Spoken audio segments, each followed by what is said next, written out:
All right, let's get into it. Your boy has been going down like some 80s nostalgia. And it's in my feed now. It's in my algorithm. I follow a few of these like 1980s meme accounts on Instagram. And I truly enjoy it because it just takes me back to my youth. It takes me back to growing up. And, the 80s and early 90s were just so much fun and wild. On a previous podcast, I've talked about every generation says that their moment in time growing up, I would say from the ages of 10 to 15, 16, those real formative years, every generation says that particular moment in time was the best time to grow up.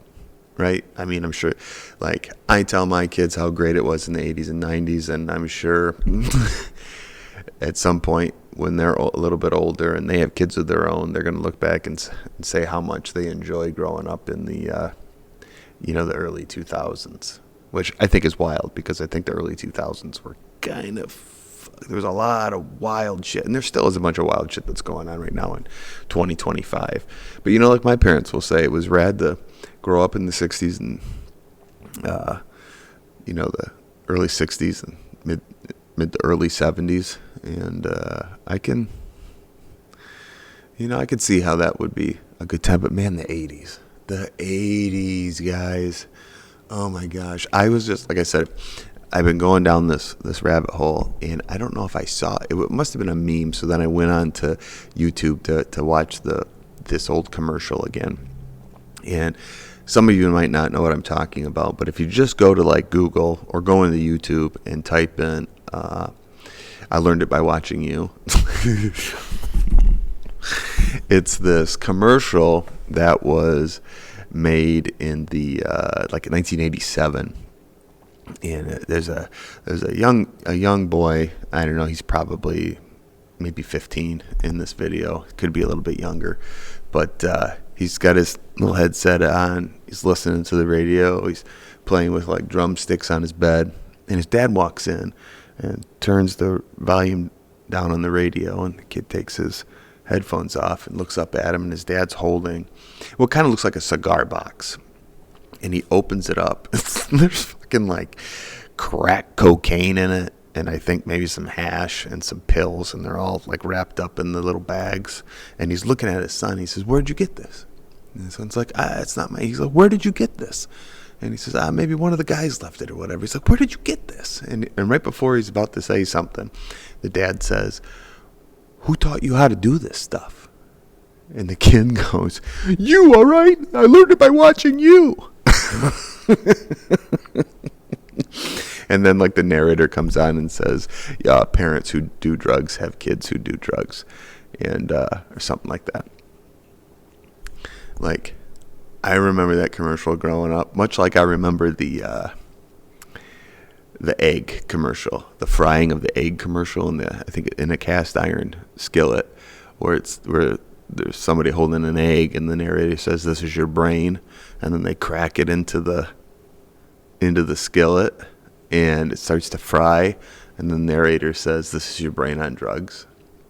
Yo, it was the D.A.R.E program. It was these commercials that were like scared the fuck out of you. Like, what? You can't do drugs. And if you knew kids in school that were smoking a little weed, you were like, man, those are some wild kids.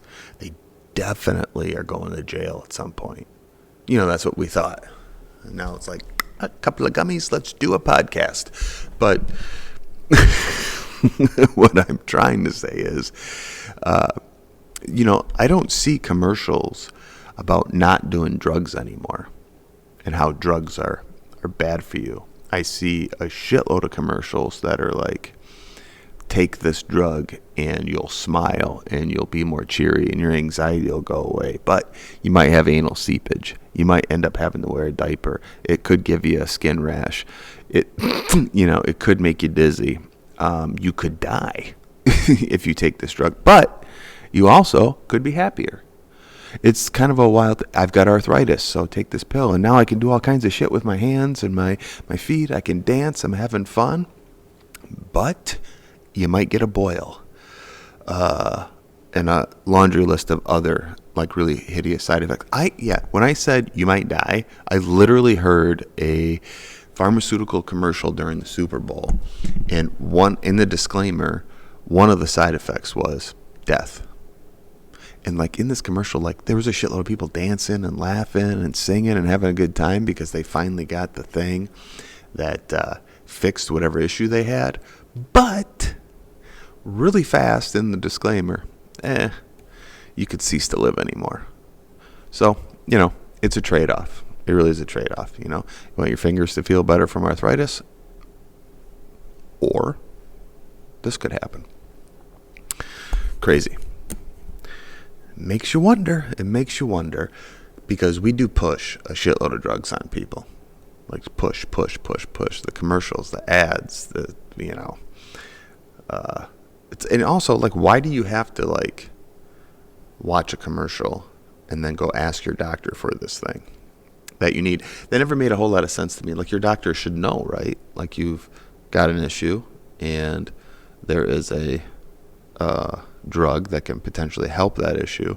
Like, the doctor should know that. You shouldn't have to watch a commercial and go, I'm going to go tell my doctor about this because that's probably something I should be on. It's going to make me feel better. And they should know. They should be like, yeah, oh, you saw that commercial? Top of mind. I completely forgot, but yes, you're right. You should definitely try this. Wouldn't they just know? I don't know. I'm rambling. I learned it by watching you to pharmaceutical drug commercials. I apologize, but top of mind, and I sit here and I watch. You got to go and watch it. Just type in, I learned it by watching you, and you'll get a chuckle out of it. These things, like I said, I've been going down a little bit of a rabbit hole with this, and kind of re-experiencing my youth through old commercials and these memes on these Instagram channels, and it's been a lot of fun. Like, drinking out of the garden hose became one of those, like, don't drink out of the garden hose because you could die. And I'm sure somebody out there who's a little bit more read in on why you can't drink out of a garden hose. Maybe because the water sits in the hose, and then there could be there it is. There could be bacteria, mold, whatever that builds up in there, and it's not good for you. But I'm telling you, like, when I was a kid, we kind of microdosed on all that shit that was bad for you, and I think it really built up our immunity. I'm a Gen Xer, so I feel like I started microdosing the second I came out. I mean, my parents smoked in the house, bro. They smoked in the house. I can remember my mom being on the phone, one of those with the long cords, right? And she'd walk around the house ripping cigs. And I can remember her being on the phone and couldn't find her cigarettes. And she'd be like, hey, find my cigarettes. Doctors used to smoke, like, in their office, which is wild to think about. But again, that's kind of how the microdose starts. Your parents smoke in the house, like, you're getting a little bit of that heat, that good smoke. You know what I mean? Hey, and that was one of those things that I was like, I'm never gonna smoke, and I didn't. And then I went into the military, and I was given an opportunity during training that you could take a break. You've got two options. You can go pick up cigarette butts, or you could smoke. So I was like, I guess I'm going to smoke. And that was a little bit of an issue for your boy. I, at one point, got up to like 3 packs a day. I know. The guy who's always talking about, like, being healthy and working out and eating right and all the other biohacking bullshit that I do. Yeah, your boy was a 3-pack a day smoker for a while. And I haven't smoked in years. I cold turkeyed that bitch. I was like, psh, done one day. But I tell you what, every now and then, even in like the winter time, when you see these fucking savages outside ripping six,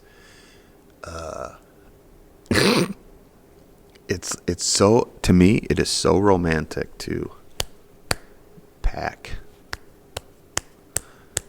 some smokes. I was a soft pack guy. Pack some smokes, pull one out, maybe tap it on my wrist, put it in, light. Oh, geez, there's just something romantic about lighting a cig. That first drag comes out. It's like everything just, oh. I am one cigarette away from being a 3-pack a day smoker. I guarantee it. I see people outside in the freezing cold, and I don't say, oh, I feel sorry for them. They got to smoke outside. What I say to myself is, oh, how does that taste? I bet it tastes good. I bet you just feel so relaxed and so chill, and all the anxiety is going away. I'm not making a pitch for smoking. I'm just telling you, that first rip off a cig, like the first cig of the day. You get up, get your coffee going. Couple of sips of coffee just to get the palate moist. Light up a heater. Oh my gosh. Fucking stop, Jim. Stop. You're going to start smoking. I won't start smoking. My wife would murder me. But, yeah. Smoking cigs. Good times. So anyways, back to microdosing a little bit of the bacteria. Yeah.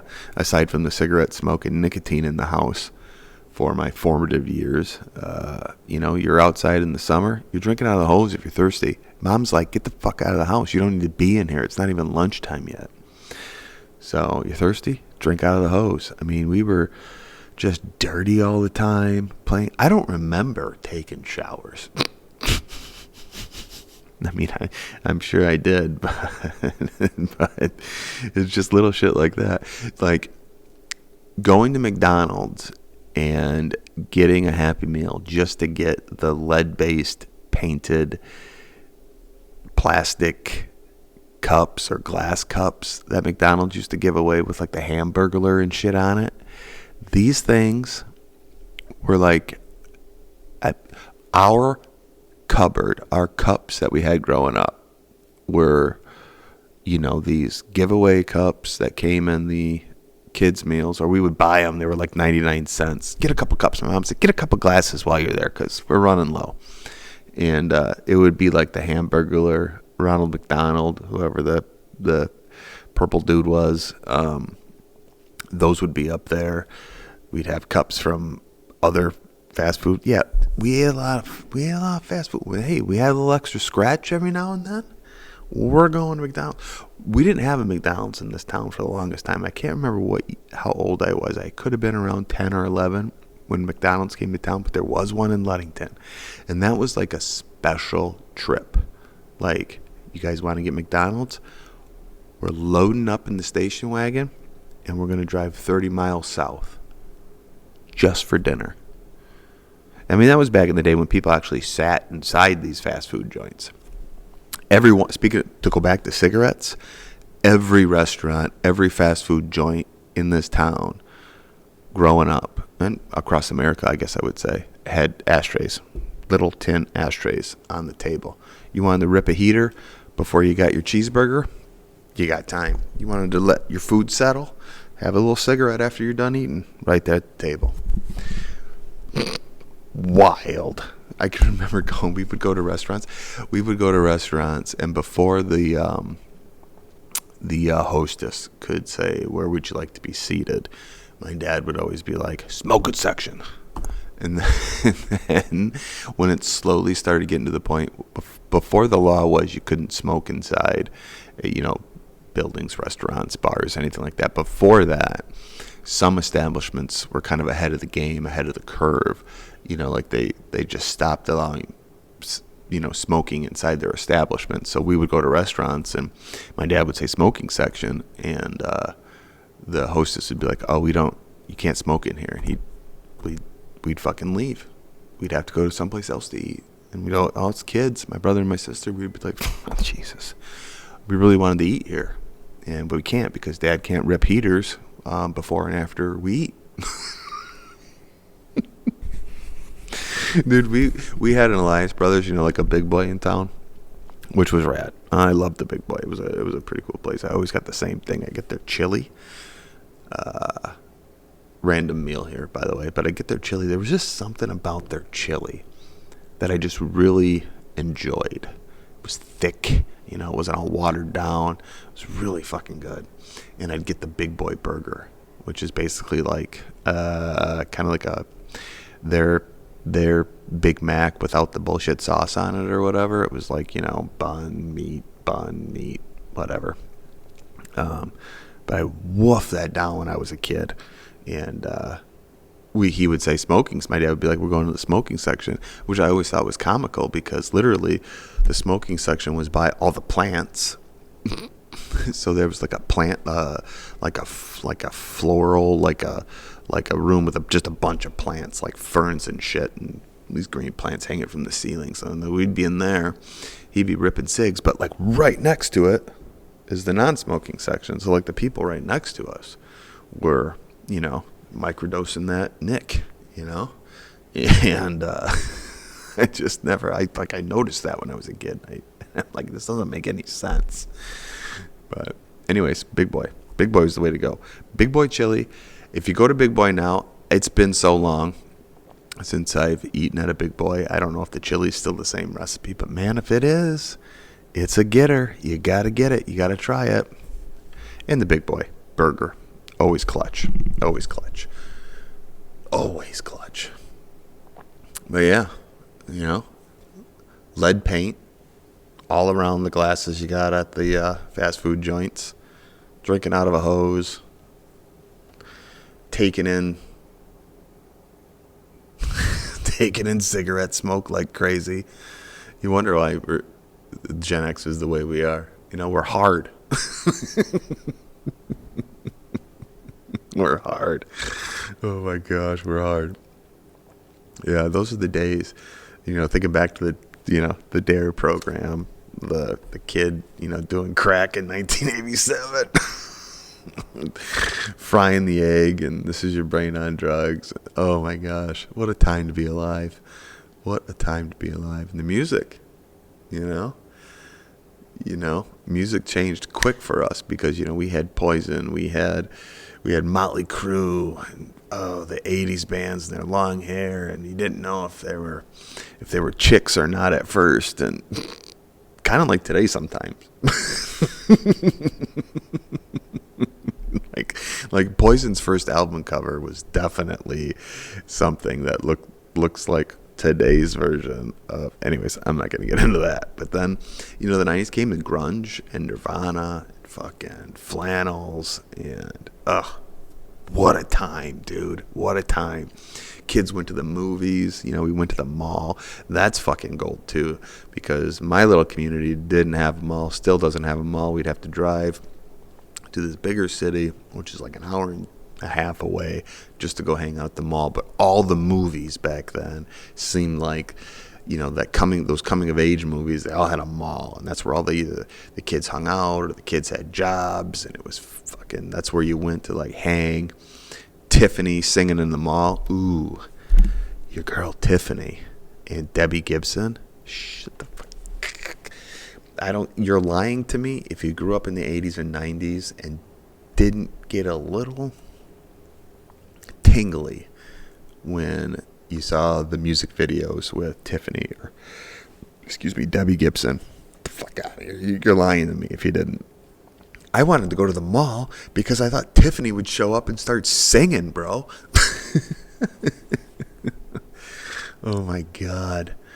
And I think about that sometimes and I'm like, man, I sound old when I say kids today don't have it like we do. Or like we did, I should say. Kids don't have it today like we did because, you had to go and do shit. You had to go and be around your friends. You had to go and meet people. You had to leave to do shit. The only way you knew something was going on is if it was talked about at school and it wasn't on fucking Facebook or Instagram or TikTok or whatever. You actually had to interact or be invited, like verbally, like somebody had to come up to you and say, hey man, there's a party out in the woods tonight. You're not going to want to miss it. unless you were one of the people putting on the parties out in the woods. And back when I grew up, if you had a party out in the woods, the cops never fucking came. Even if they knew it. And I'm telling you, this is such a small town, they knew we were out in the woods someplace, slamming cheap beer and making bad decisions. And we were able to do it. Oh God, I miss those days. Like, we would like have maps and shit. Like, okay, like we found a spot. Here's the map. And we're going to put, like, we had one called the paper plate.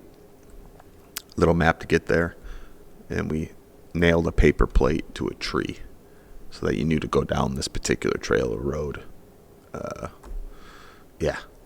For sure the cops knew. I mean, and after high school, it slowly became, all the dudes that we went to high school with became cops. So, like, we knew everybody. We and a lot of them still are cops. God bless them. Back the blue. You know what I'm saying? Back the blue. Especially your local blue. Yeah, they get a lot of heat sometimes, but, we need cops. We need good cops.